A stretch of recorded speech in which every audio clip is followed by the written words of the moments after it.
Goeiedag, ek is Ferdie Mulder. Dit is 'n groot voorreg om weer met julle te gesels. Ek sit hier by Tyndale House in Cambridge en het die voorreg om met Professor Richard Bauckham 'n kort gesprek te hê oor van sy navorsing.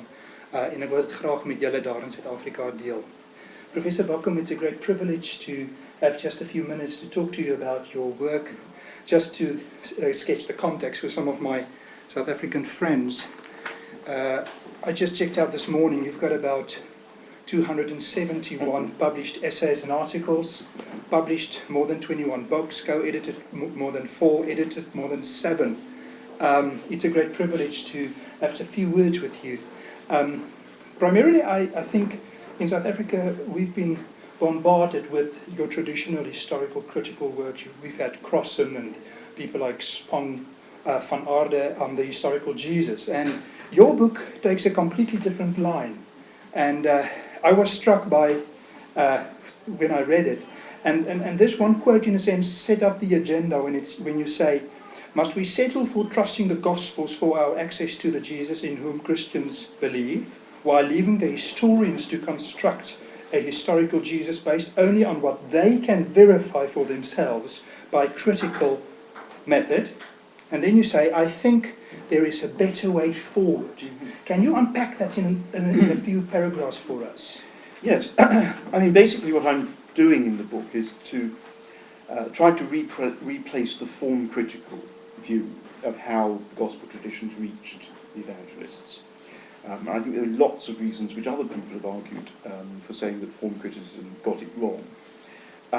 And what I'm arguing is that the way the eyewitnesses told the stories about Jesus and repeated Jesus' teaching lies quite close to the text of the Gospels. I think the Gospel writers got their material mostly either first or second hand from the eyewitnesses, who were still around and well-known people in the early church. So I try to show some ways in which I think the Gospels actually indicate their eyewitness sources. Particularly the use of names in the Gospels is very interesting, and I think the way that the name Peter is used in the Gospel of Mark, for example, is actually meant to indicate that Peter was the primary or eyewitness source for Mark's Gospel. So it's really a new set of historical arguments for what I suppose is a traditional position on the sources of the Gospels, but arguing that we really don't have to conceive of this long period of oral tradition in the communities in which, as it were, anything could have happened with the oral tradition. So you don't abandon historical research? Well, absolutely not. No, it's very much a historical argument. Now, the passage you quoted from the first chapter of the book, as it were, poses the theological issue of the historical Jesus compared with the Jesus of the Gospels. And I come back to the theological issue at the end of the book, but the kind of theological points I'm making are kind of framing a purely historical argument, and the argument I argue on purely historical grounds. But the result is, I think, that what we have in the Gospels from a historical point of view is the testimony of the eyewitnesses, which fits very well with ancient historiography. I mean, what ancient historians tried to do was to access the testimony of eyewitnesses within living memory.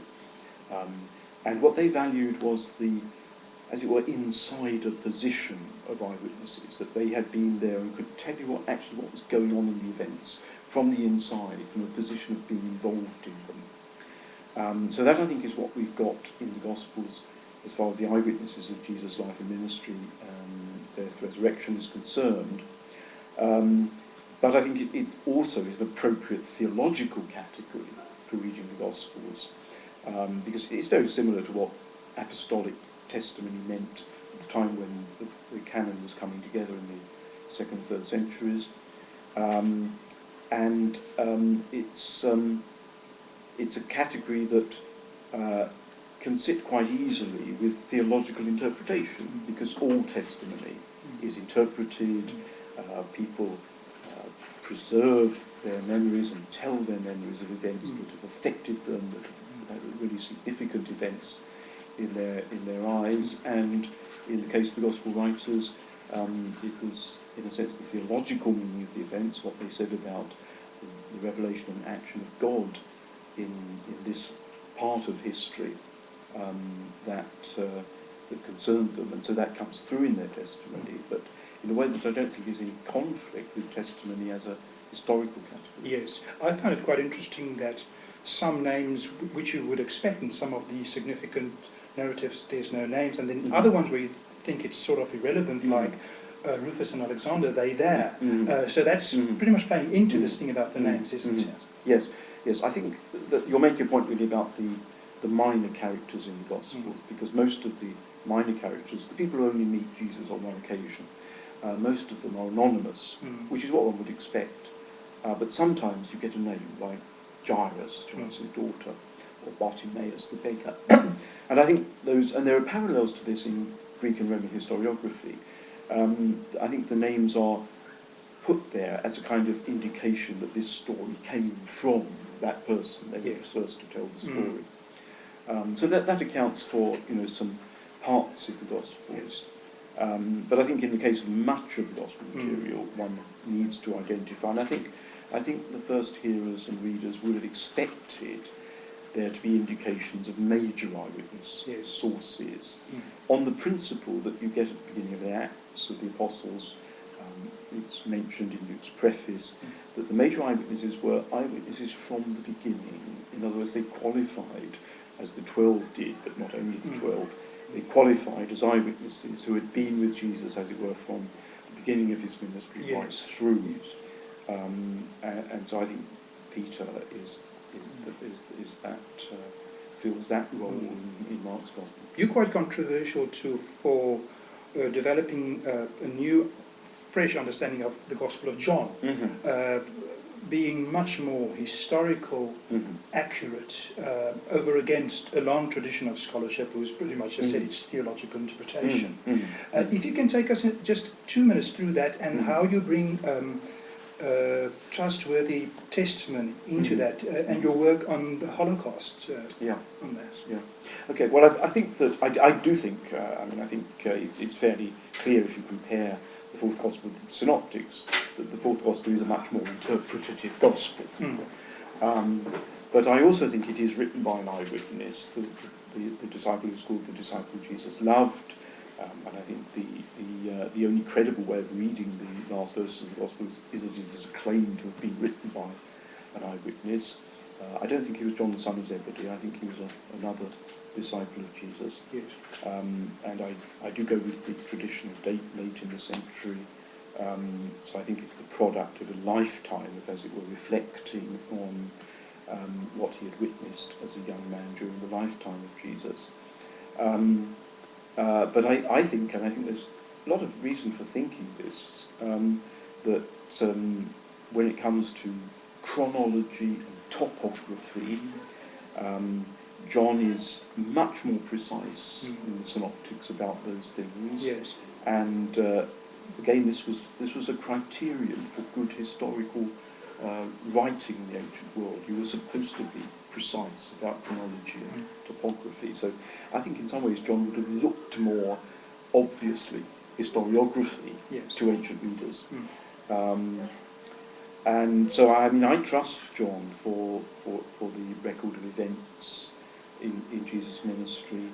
I think in some ways Mark's Gospel, which of course provides the chronological framework that Luke and Matthew follow, Mark has a rather artificial chronological framework whereby he only has Jesus at the end of the ministry in Jerusalem, and so any traditions he knew that were located in Jerusalem he puts there.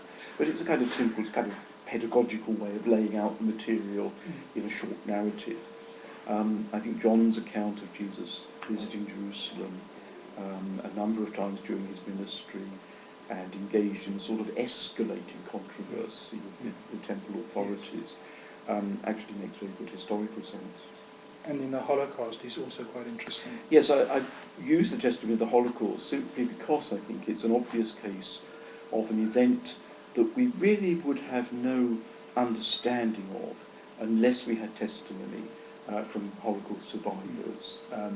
you need this kind of inside experience of it to have any idea of what was really going on. There's quite an interesting parallel in the sense that not so long ago, when people realised that the Holocaust survivors were dying off, before long there would be no Holocaust survivors. There was a big effort to collect their testimony, for the historical record. And I think Matthew, Mark, sorry, not Mark, who was written earlier, I think, than that stage. But by the time Matthew and Luke are writing, I think you've reached that stage in the early church where the eyewitnesses are dying off. And it makes very good sense that Matthew and Luke write Gospels which are, as it were, very comprehensive Gospels. They're trying to gather up all the traditions they had access to, compared with Mark and John, and they're much more selective in the events they record. I had a talk recently, and then a clinical psychologist came afterwards after I discussed the bits and pieces from your research, and he made the interesting suggestion that some of his patients who had traumatic experiences, he wants to help them forget things. Some of those things they keep with them their whole life, and I thought that resonates with some of the things you've said as well. Yes. I do also have a book, a chapter in the book where I look at psychological research into eyewitness memory. I think someone else has now done this as well, but I think it was the first time that a New Testament scholar, had really taken on board and there is now a lot of data about what sort of things people remember well, in what circumstances they remember things well, and I think it fits the Gospels really quite well, so that there are certain circumstances in which eyewitness testimony is very unreliable, and certain types of things people don't remember well. But if one really looks hard at the kinds of testimony that is reliable, I think the content of the Gospels actually fits that more reliable sort of memory rather well. Thank you very much. A last question. We know you're busy with commentary on John and Luke. When can we expect that? Oh, not at all soon. No. not at all soon. No. Professor Bauckham, thank you very much for that. And julle in Suid-Afrika, ek hoop dit beteken vir julle iets. Dit is lekker om weer met julle te gesels. Totsiens.